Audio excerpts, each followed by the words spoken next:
Tabuleiro Global, rupturas e caminhos possíveis.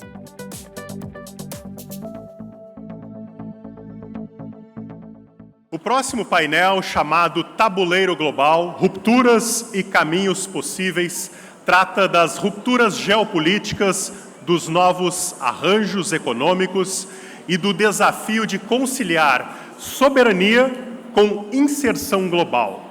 O nosso convidado é Marcos Troijo, economista, cientista político e diplomata, ex-presidente do novo Banco de Desenvolvimento, chamado Banco do BRICS. Marcos Troijo, por favor, suba ao palco. E quem faz a mediação e introduz o tema é o vice-presidente do IEE, Thiago Dinon Carpenedo.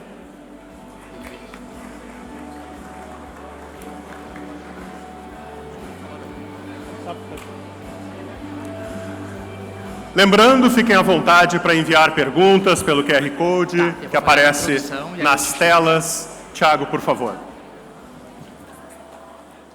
Peço a gentileza só que as pessoas retomem os assentos para que a gente possa dar continuidade ao nosso debate, por favor.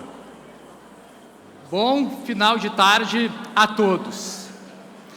Estamos muito acostumados a tentar entender o Brasil. Como bons brasileiros, sabemos que as coisas sempre se desenrolam de forma muito dinâmica por aqui. Mas, recentemente, a nossa preocupação mudou.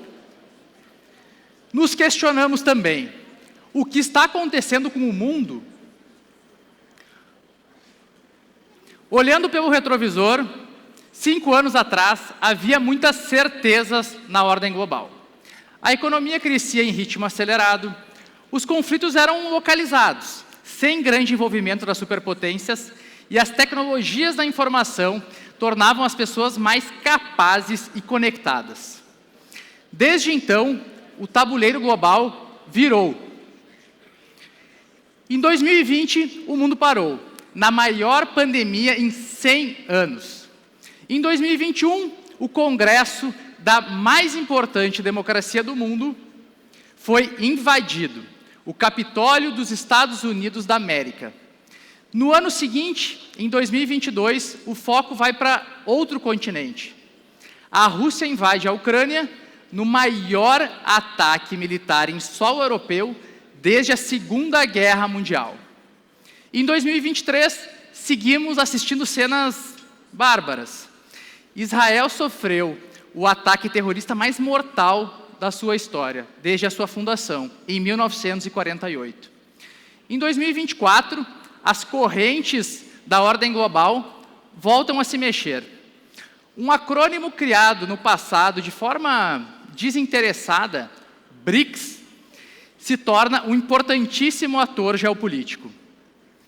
Se na sua formação inicial já era um grupo bastante heterogêneo, o ingresso de países como Irã e Arábia Saudita tornou sua compreensão ainda mais desafiadora. O tabuleiro parecia caótico, mas, de alguma forma, ainda entendíamos os movimentos das principais peças. Basicamente, se cristalizava entre Ocidente e Oriente uma certa dualidade conflituosa. Mas 2025 inicia e checkmate. O governo dos Estados Unidos, ao menos na retórica de seu novo presidente, Donald Trump, assume um discurso isolacionista e imperialista, se afastando, inclusive, de seu principal aliado histórico, a União Europeia.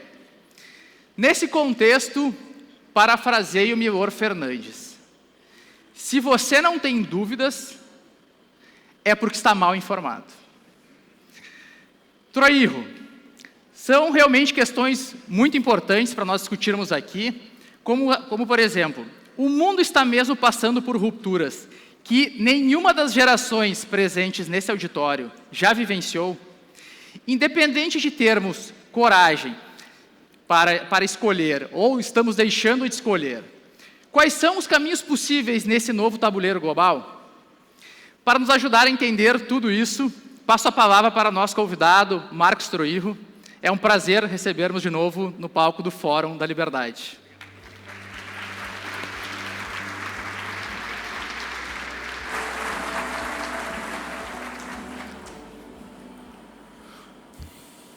Boa noite.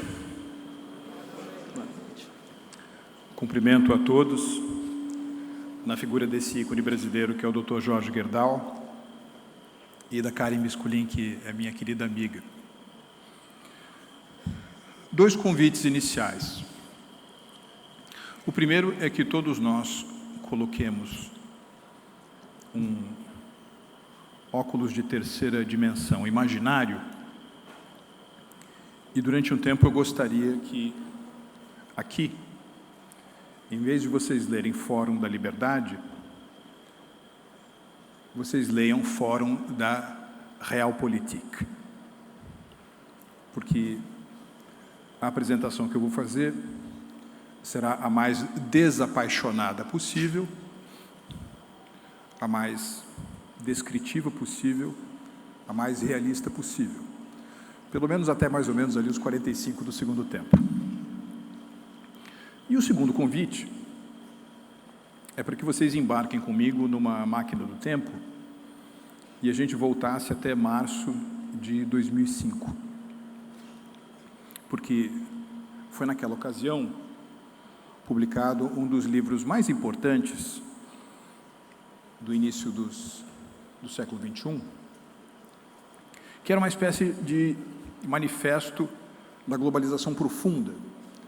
Eu falo aqui de uma obra do conhecido colunista do jornal New York Times, o Thomas Friedman, que publicou um livro que seguramente muitos de vocês aqui leram, que é O Mundo é Plano.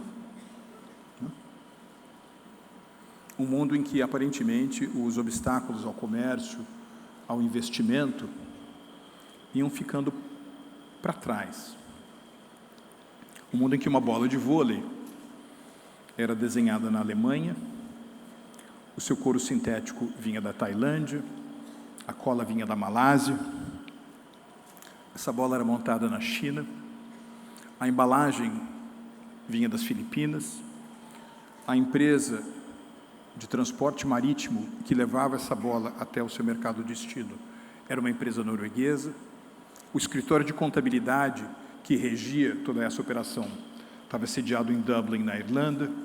Se ao longo desse trajeto ocorresse qualquer tipo de contencioso, ele era tratado por um escritório de advocacia em Genebra, na Suíça. A campanha de marketing global dessa bola era o resultado do trabalho de uma agência de publicidade brasileira. Então, ainda que você possa, nominalmente, ler sobre esse objeto a inscrição Made in China, essa era uma bola meio que made in the world, feito no mundo. Um herói brasileiro chamado Osiris Silva sempre gostou de dizer que quando ele lançava o seu olhar para uma asa de um jato da Embraer, ele conseguia enxergar ali umas 18 ou 19 nacionalidades diferentes. Porque o avionics, o sistema de navegação, vinha da Holanda, a resina que protegia a asa contra oscilações de temperatura era feita na Índia, os rebites nos Estados Unidos, ou seja, 18 ou 19 países contribuindo para o produto final, que no limite, nesse caso, era assembled in Brazil. Se por acaso, nesse mundo plano descrito pelos Thomas Friedman, nós entrássemos num avião, mais uma vez, do mundo é plano, e você adentrasse o cockpit, quem pilotava a aeronave era a ideia de eficiência, a ideia de cadeias globais de produção. Se você olhasse para fora da janela do avião, o horizonte era o horizonte de globalização profunda. Agora, se nós trouxermos essa realidade para o presente, se nós entrarmos no cockpit da aeronave hoje, não é que a eficiência não esteja mais lá, mas claramente há um outro piloto no comando. E esse piloto é a geopolítica. A geopolítica ficou tão importante para nós, tão importante para as empresas e para os países, que é quase o caso, Dr. Jorge, de, da mesma maneira que os economistas, até os anos 1930, não dividirem a ciência deles entre microeconomia, que focaliza o indivíduo e a firma, e a macroeconomia, que se concentra nos grandes agregados econômicos. É o caso hoje de nós entendemos que a geopolítica moveu-se de uma maneira tão central para o tabuleiro, que já é o instante de nós entendermos que existem acontecimentos microgeopolíticos, e não se enganem pela palavra micro aqui, os eventos microgeopolíticos são enormemente impactantes, mas eles acabam se desdobrando num arco de tempo razoavelmente mais curto, por exemplo, 4 ou 5 anos de duração, ao passo que os eventos macrogeopolíticos, também enormemente impactantes, têm um desabrochar ao longo de um período geracional, ou seja, cerca de 20 a 25 anos. Então, hoje eu vou falar mais uma vez, da maneira mais realista possível, mais desapaixonada possível, de um evento microgeopolítico e de 3 eventos macrogeopolíticos, todos eles de gigantesca relevância para o Brasil. O evento microgeopolítico que eu vou descrever pode ser um pouco exemplificado por aquela situação que seguramente muitos de nós já passamos, né, de você estar dentro de um avião e, de repente, você ouve uma voz no alto-falante que diz o seguinte: senhoras e senhores, aqui é o comandante, eu queria pedir a todos que retornassem até os seus assentos, colocassem os assentos na posição vertical, afivelassem os cintos de segurança, porque nós vamos atravessar uma zona de turbulência.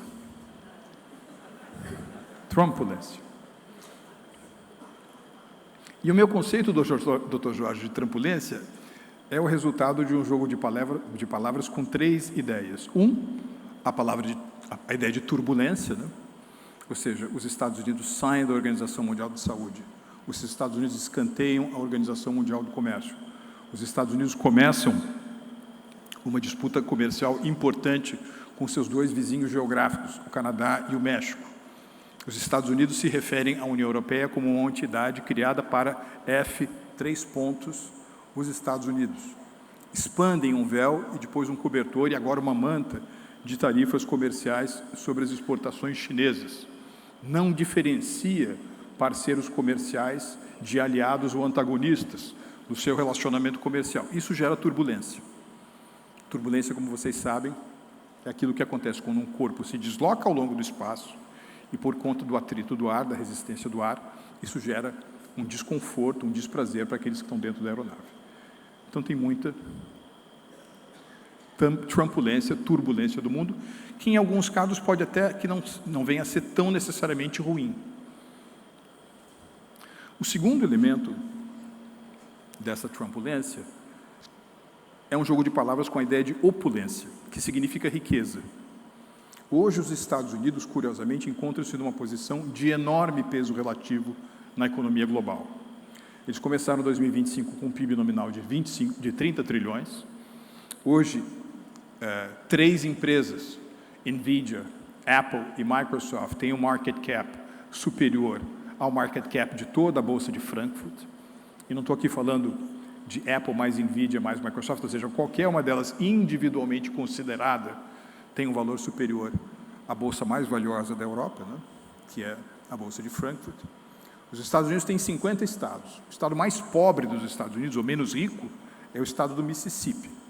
Hoje, o 50º menos rico estado americano tem um PIB per capita nominal mais alto que o da Itália, que o da França, que o do Reino Unido e que do Japão.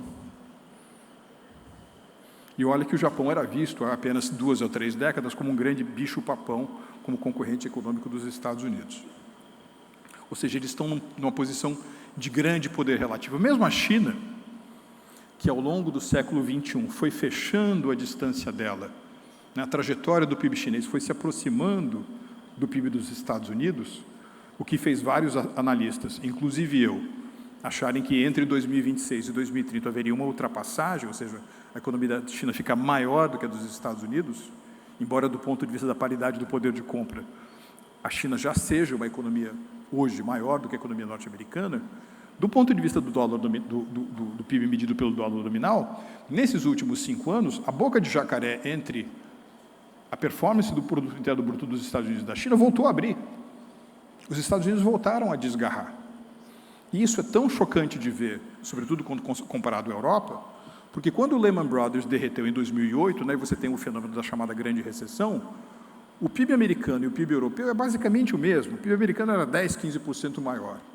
Hoje, 3 de abril de 2025, o PIB nos Estados Unidos, per capita, é o dobro do PIB per capita na Europa. Isso quer dizer o seguinte, que o presidente Trump está pilotando uma jamanta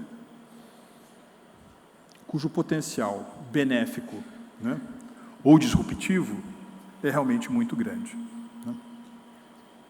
E o terceiro elemento da trumpulência é aquilo que eu acho que nós todos temos a obrigação de chamar de incoerência. Porque, por um lado, do ponto de vista interno, desde 20 de janeiro de 2025, nos Estados Unidos começou um período brutal, vigoroso, de reformas de desregulamentação, desburocratização, corte de impostos e melhoria da vida das empresas. É uma espécie de playbook do que um outro Friedman, né, o Milton Friedman, né, da Universidade de Chicago, sempre pregou como um dos pilares para a expansão econômica. É quase que uma releitura com esteroides dos anos Reagan ou dos anos Thatcher. No entanto, do ponto de vista da política comercial e da política industrial, e mais uma vez a gente tem que ser aqui realista, muitos dos diagnósticos e das posologias empregadas parecem saída dos manuais da Comissão Econômica para a América Latina dos anos 60 e dos anos 70.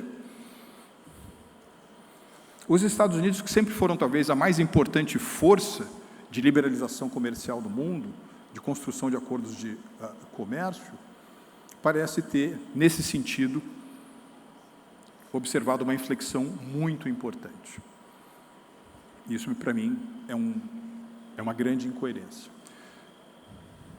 Esse é o fenômeno microgeopolítico mais importante ao qual nós temos que prestar atenção. Agora, do ponto de vista macrogeopolítico, ou seja, fenômenos que transcorrem ao longo de um período mais extenso, né? 3 observações. A primeira, eu tive agora em outubro, no chamado Davos do Deserto, que é aquela reunião organizada pelo príncipe da Arábia Saudita, Mohammed bin Salman. Fui lá participar de um debate, uma mesa sobre segurança alimentar. E aí depois os organizadores do evento disseram o seguinte, olha, depois dessa mesa vai ter uma mesa com um candidato misterioso que vai aparecer na tela e ele vai ter uma participação online. E aí o âncora, né, que era aquele jornalista famoso da CNN, o Richard Quest, aperta um botão e de repente aparece na tela o Elon Musk. E aí o Richard Quest, ao longo da conversa, faz uma pergunta muito interessante. Ele pergunta o seguinte, Sr. Musk, o que te tira o sono à noite? O que te impede de dormir? O que te dá pesadelo? E ele respondeu 2 coisas. Uma é a eventual utilização maligna de sistemas de inteligência artificial aplicados a forças militares ofensivas que dão largada a uma ação bélica sem qualquer tipo de intermediação humana, o que gera da parte de um sistema de inteligência artificial defensivo uma resposta também bélica sem qualquer tipo de intermediação humana. E nesse sentido é que se inicia uma corrida em direção ao inferno. Segunda coisa que o Musk diz que tirava o sono dele, oscilações demográficas, queda populacional. E é curioso perceber que, de fato, né, dos 193 países que existem hoje no mundo, se você pegar um arco dos próximos 25 anos, você vai ter queda da população no Brasil, na Argentina, no Uruguai, no Paraguai, em toda a América Latina. Você vai ter queda populacional no México, no Canadá, em toda a Europa, queda populacional na Rússia, no Japão, queda populacional na China. No entanto, por conta do aumento populacional relativo de 9 países nesses próximos 25 anos, quando nós estivermos aqui reunidos novamente no Fórum da Liberdade de 2050, a população mundial terá saltado dos atuais 8 bilhões de pessoas para 10 bilhões de pessoas. Nós teremos o aumento líquido de 2 bilhões de pessoas ao planeta. É como se na sua casa vivessem 4 pessoas, de repente vai viver 1/5. Ou então é como se você vivesse uma situação em que, nesses próximos 25 anos, o aumento líquido da população global seja equivalente àquele acúmulo que a humanidade teve do ano em que Jesus Cristo nasceu até o ano de 1929, segundo o grande economista Angus Madison. É muito importante isso. Por quê? Porque ao longo desses próximos 25 anos também, pela primeira vez na história da humanidade, as maiores contribuições relativas para a formação da demanda global, para a formação do PIB global, da expansão do PIB global, não virão de países como Alemanha, Japão, França, Reino Unido, Itália, Canadá. As principais forças motrizes da expansão econômica dos próximos 25 anos virão de países como a China, a Índia, a Indonésia, aquilo que eu gosto de chamar de E7, as 7 maiores economias emergentes do mundo. E quando você tem um país como a Índia, por exemplo, que tem uma renda per capita de $3.000, e sua renda per capita dobra de tamanho num espaço de 10 anos, porque ela está crescendo 7% ao ano, a tendência é que essa renda incremental vá para uma explosão do consumo de calorias, explosão do consumo de nutrientes, mega investimentos em infraestrutura e em mobilidade, o que vai significar para nós uma mudança estrutural no mapa da demanda por essas características onde o Brasil tem tantas vantagens comparativas.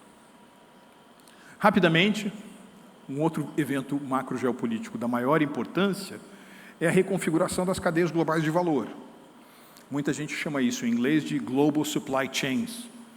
Mas o que está acontecendo é algo que vai muito além da esfera da oferta. Isso é verdade também do ponto de vista da existência de recursos financeiros, fontes de capital de qualidade de longo prazo, e mesmo centros de pesquisa, desenvolvimento e inovação. O ano que vem nós temos eleições presidenciais no Brasil.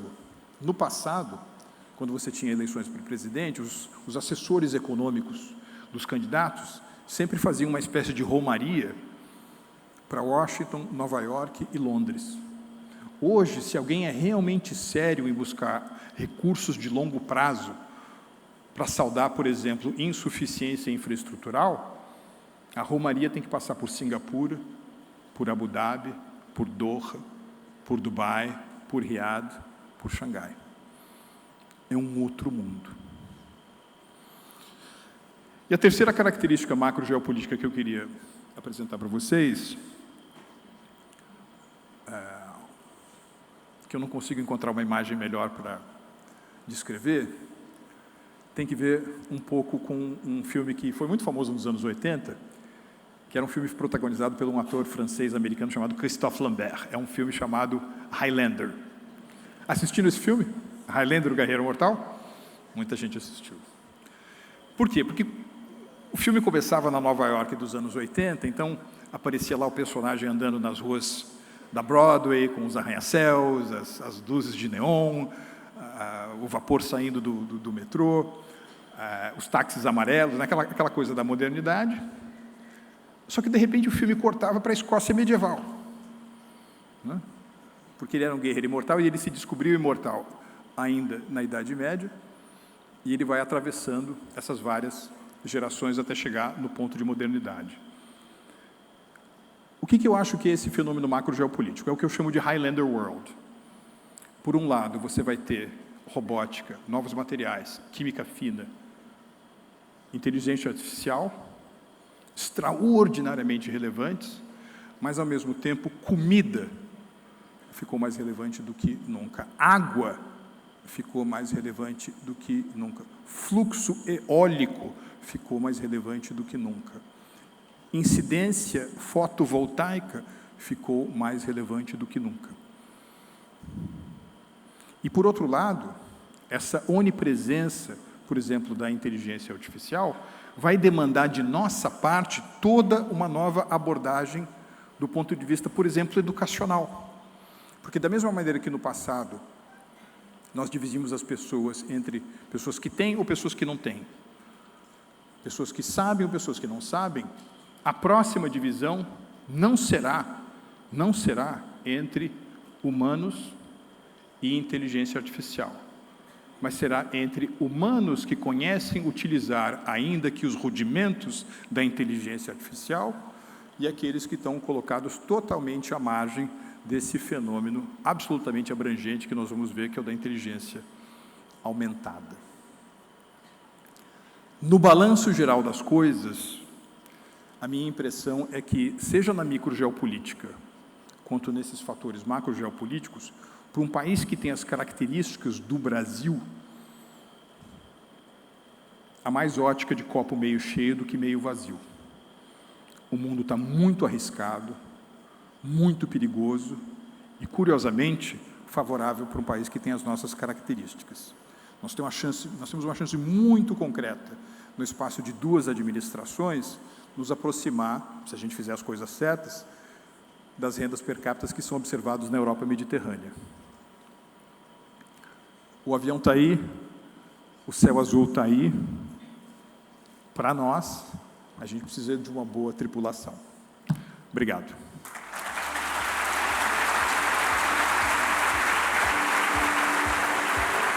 Obrigado, Mário. Não, por favor. A gente tem algumas perguntas aqui da plateia.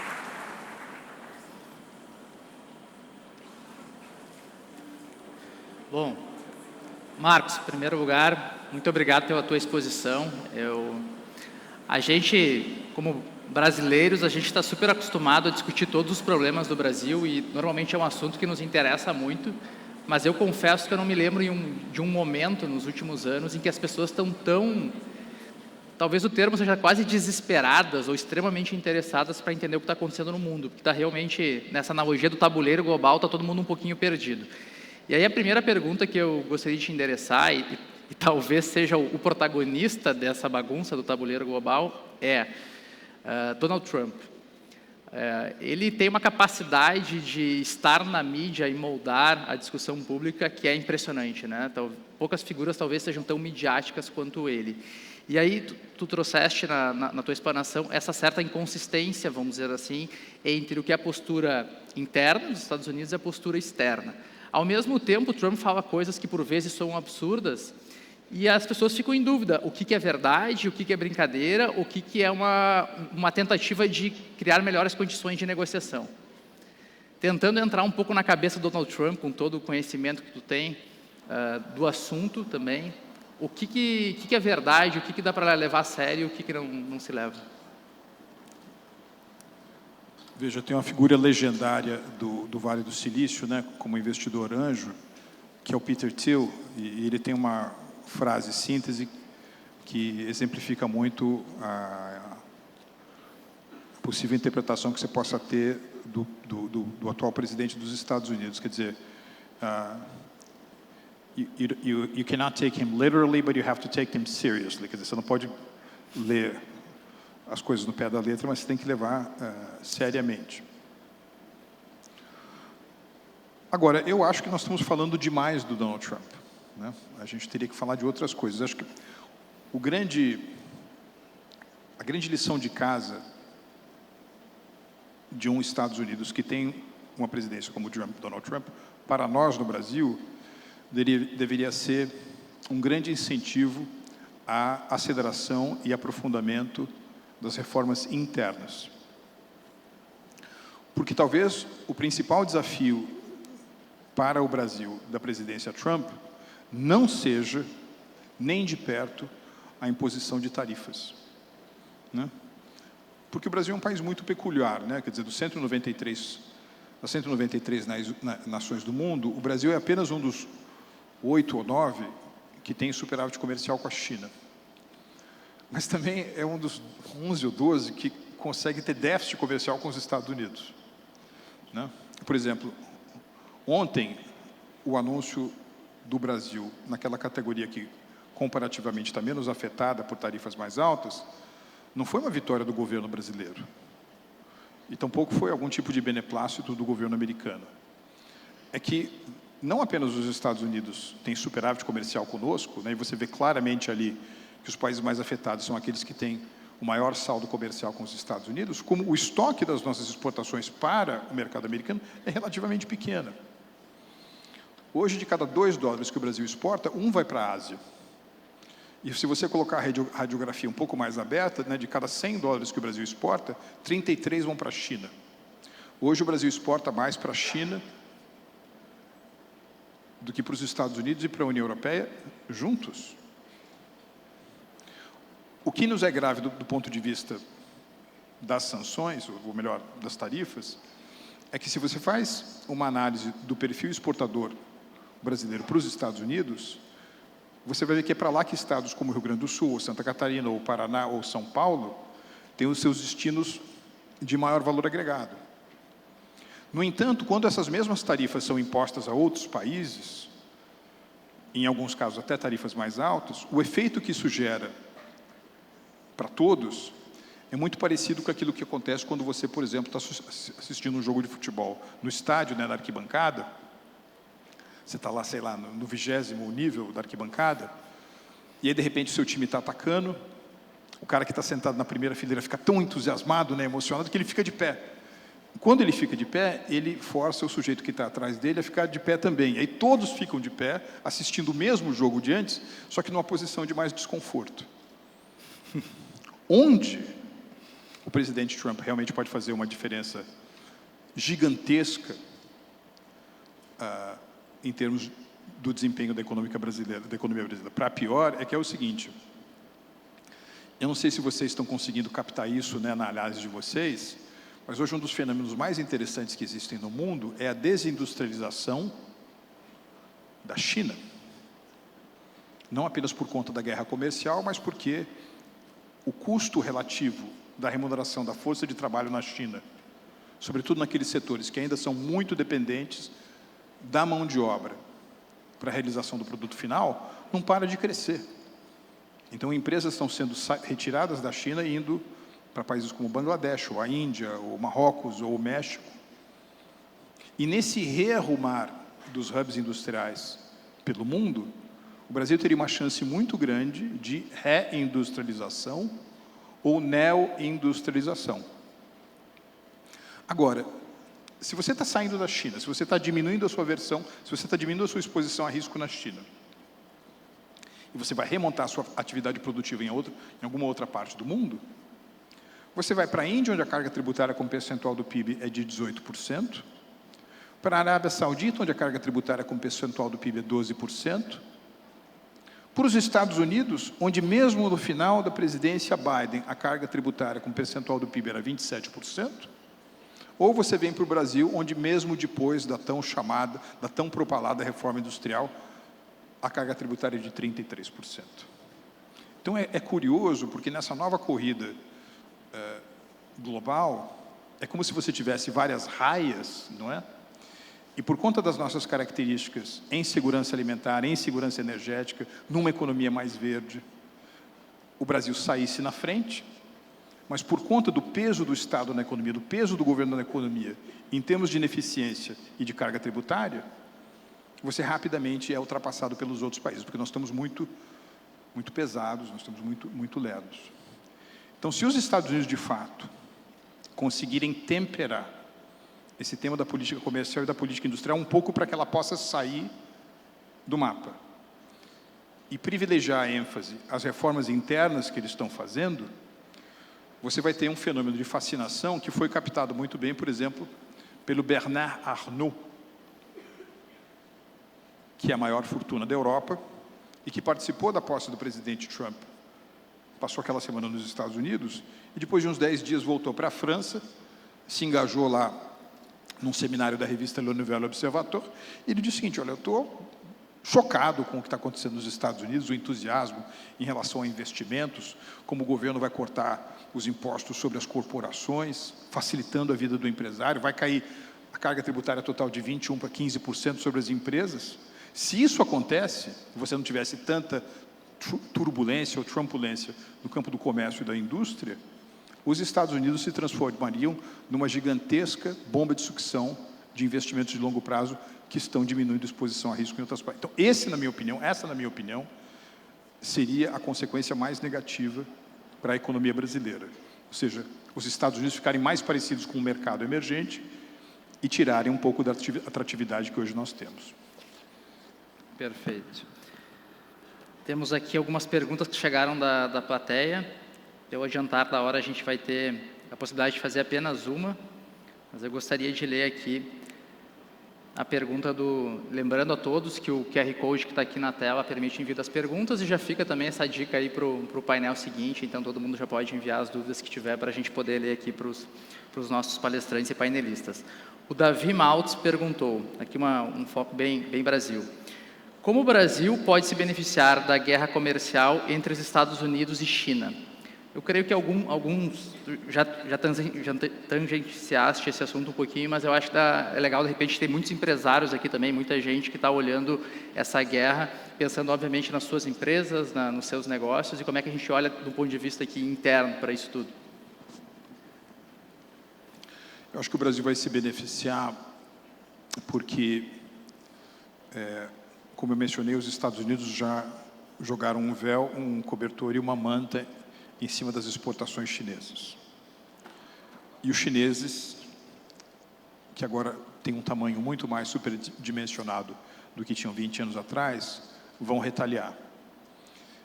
E, aliás, já retaliaram. Eles anunciaram que vão chutar o joelho daqueles setores que têm muita voz em Washington, como é o caso da agroindústria. Então, há retaliações chinesas em soja, milho, frango, carne bovina, carne suína.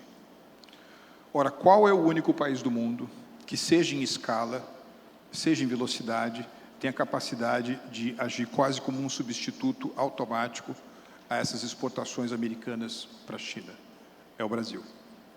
Então, vai aumentar o fluxo, a caudalosidade das exportações brasileiras da agroindústria para a China. Esse é o benefício número 1. Benefício número 2. Eu nunca vi tanta restrição e animosidade em relação a investimentos chineses em outros países.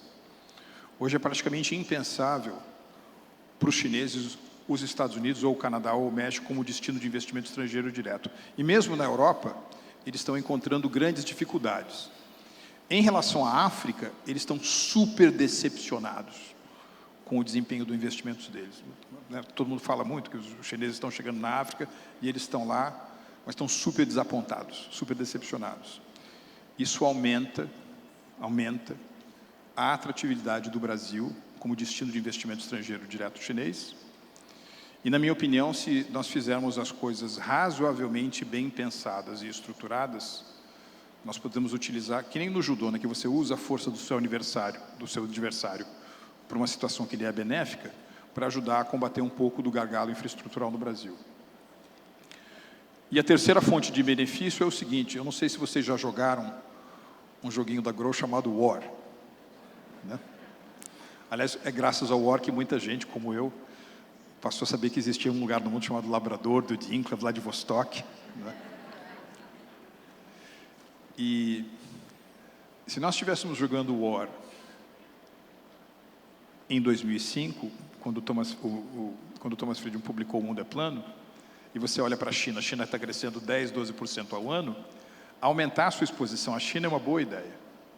Você olha para a Rússia, 22 mil quilômetros quadrados, milhões de quilômetros quadrados, recursos naturais abundantes, uma população, poucos países do mundo têm tanta gente com curso superior do que a Rússia. Você aumenta a sua exposição à Rússia. Você olha para a União Europeia em 2005, é a maior economia do mundo, do agregado. Você aumenta a sua exposição à Rússia. Hoje, os investimentos estrangeiros diretos estão colapsando na China. A Rússia não é mais opção. A União Europeia, em muitos países, está flertando com uma recessão, inclusive na Alemanha. Qual é o efeito disso tudo? Você aumentou a atratividade relativa do Brasil. Agora, para aproveitar essas coisas todas, a gente precisa ter muita habilidade, né? Esse próximo ciclo, né, 2026, 2032, 2034, vai ser muito importante para o Brasil poder aproveitar desse novo tabuleiro, né? O tabuleiro estava sendo jogado plano e com as peças em cima. Você sabe que o bispo se move na diagonal, que o cavalo se move em L. Agora nós estamos numa situação em que o tabuleiro é tridimensional, não são só 2 jogadores, são vários jogadores, e o bispo faz o que ele quer.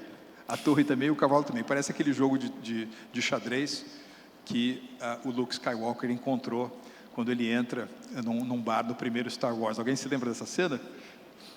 Eu acho que é mais ou menos por aí. Muito obrigado. Pessoal, palmas para o Marcos Troíjo. Muito obrigado pela participação.